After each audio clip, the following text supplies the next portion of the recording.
Ouvre grand le livre qui parle de vivre, lis entre les lignes, c'est drôle de signe. On reprend le projet de communication orale cette année avec la lecture des romans que les élèves choisissent. Oui, avec une emphase sur les romans québécois et canadiens. Tout à fait, toujours. Et puis, toujours pour partager leur lecture aux autres élèves, donner le goût de la lecture. Ça, c'est bien important. Le livre que je présente, c'est Soledad du Soleil d'Angèle Delaunoy.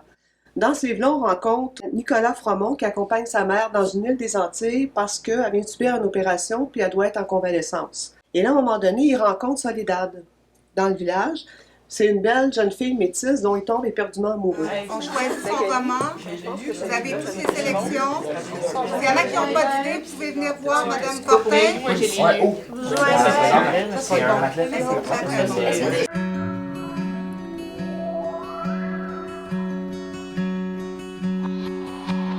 Même avant le début de ce projet, j'étais personnellement un grand lecteur, mais je lisais principalement les livres d'auteurs connus tels que J.K. Rowling et Suzanne Collins. Mais grâce à ce projet, j'ai découvert plusieurs auteurs québécois et canadiens tels que Kenneth Appel, Christiane Duchesne, Jean-François Sénécal, François Gravel et Marc Desrochers. J'ai lu le roman de Madame Carol Moore, Le mort qui voulait ma peau. Souvent, ça se déroulait dans un cimetière. C'est pour ça que j'ai décidé vraiment de faire un cercueil. On l'a ensuite envoyé à l'auteur, Madame Carol Moore, qui a tellement été impressionnée qu'elle a même décidé de venir nous rencontrer à l'école Saint-Gabriel pour nous parler du métier d'auteur. Qu'est-ce que ça fait de créer un livre?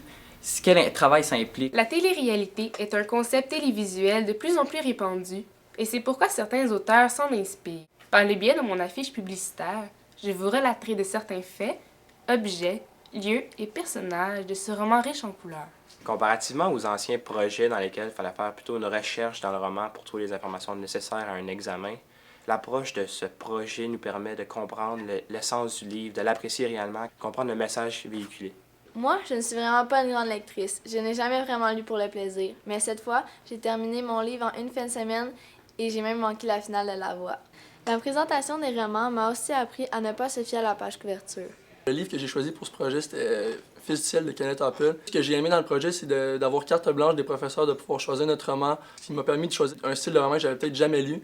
Puis ça l'a amené, durant les présentations, d'avoir des présentations qui étaient uniques de chaque élève, que même s'il avait lu le même roman, il était capable de montrer différents aspects du roman et de la lecture. J'aime beaucoup la lecture, par contre, j'ai peu de temps pour lire. Après avoir fait ce projet, nous avons reçu une liste d'auteurs canadiens et québécois, ce qui nous a permis de connaître des auteurs d'ici. Le livre que j'avais lu, Double meurtre, de Nora McClintock, contient 2 romans. J'avais décidé d'en lire juste un au début pour vraiment me concentrer dans le projet, mais j'ai tellement aimé la manière dont l'auteur écrivait, donc j'ai décidé de lire les 2 romans.